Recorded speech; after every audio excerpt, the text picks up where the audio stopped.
Hello. In this time of physical distancing, a lot of us are using virtual technology to keep in touch with each other. And one of the things we're doing at Ollie is teaching classes online. So I'd like to give you a brief overview of using Zoom to attend an Ollie at WVU class.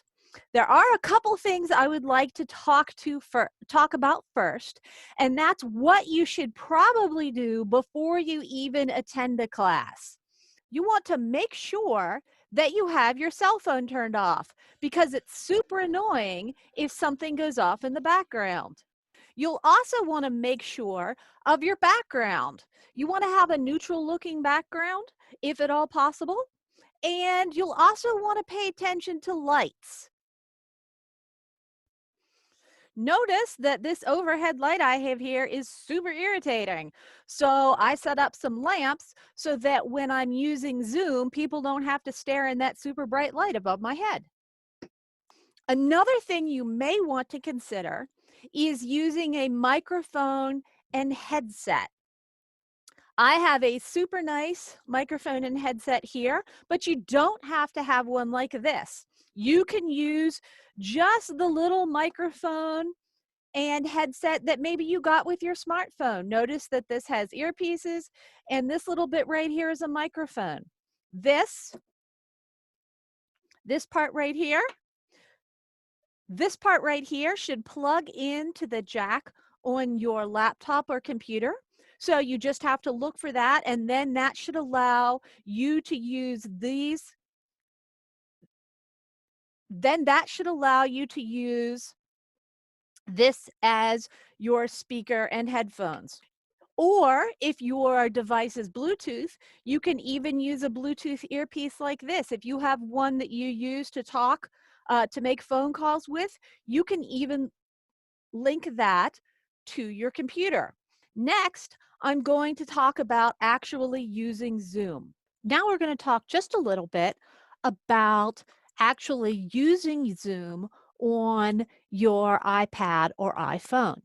If you haven't already done so, you can go ahead and download and install the Zoom app on your iPad.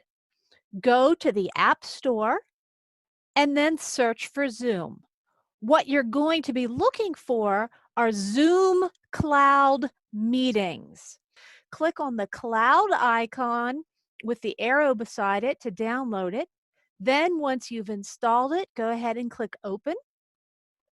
And you will also have a Zoom icon on your iPad to launch the meetings. So you should receive an email with the Zoom meeting information in it. In most cases, clicking on the Join Zoom Meeting hyperlink will launch the Zoom application and you can go from there. But in some instances, for a couple of people, they've had difficulty doing that. If you run into that issue, what I want you to pay attention to is in this meeting email, you're going to have a meeting ID and maybe a meeting password. Your meeting ID will be a 9-digit number. So you'll want to make sure you know what that is. Either copy it or write it down, and the same for the password. Then open up the Zoom app by clicking on Zoom from your device and click Join. It will prompt you to enter that meeting ID. Again, that's that 9-digit code that came with you in the email. And you want to make sure that you do connect to audio. You can also change your name here. So if you have something strange on your iPad, we've had some people that have, like gibberish there because things happened, and that's no problem. So you can actually change your name here. Then it's going to prompt you for video preview. If it's a meeting, you definitely want to join with video. If it's a class, then we won't be using video because that will reduce the amount of bandwidth that the class will take up. It's going to ask you to join using audio. Go ahead and say call using internet audio. Then you're going to be in the meeting. You're going to have two different views here in the meeting. If it is a session you're going to have two different views here. If it's a social session like yarn arts or happy hour, you're probably going to want to be in the gallery view. If it's a class, then you're probably going to want to be in the speaker view, so you'll be watching the instructor. The buttons for those are going to be on the top left side. So here we're in speaker view. Right here, switch to gallery view, and that's what that button's going to look like. You also have along the top of the screen your buttons for mute, stop video, participants, and more. I want to right now point out more because that is how you can chat with the other people in your class.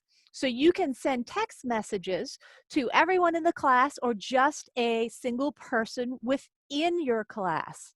So you're going to look for that more icon up here and click on that. And then it's going to open this dialog box here. For chat, you're going to do meeting settings. These right here, these icons, that would be if your instructor says, can everyone hear? Then you might want to say that thumbs up right there so that your instructor knows that you heard what they were saying. But right now, we're going to talk just a bit about chat.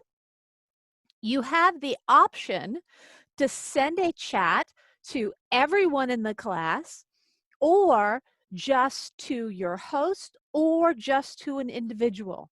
So you will select if you want that to everyone or you just want to go to a single classmate. Then you can type in your message. And again, once you're in here, you have the option. I can send this message privately to one individual, or I can click that drop-down menu and send a chat to everyone. I want to emphasize these controls here. Again, those are on the top right corner of your screen. So if you are taking a class, you probably want to have mute on because for the majority of the class, everyone wants to listen to what the teacher or instructor is saying, and you don't want any extraneous noise like phone calls or someone walking into the room or coughing to interrupt the class. So by default, during a class, you'll have your mute on. So you'll see this red icon here. Also, to save bandwidth during a class, we're going to have your video off by default. So your video will look like this. Again, that's to save bandwidth. If you have a question, again, you can ask that question via chat, or if the instructor asks you to speak up, that's when you'll tap that unmute button and you can start talking. So those are some of the controls that you will use in a Zoom meeting. I hope you found this helpful, and I hope to see you all online.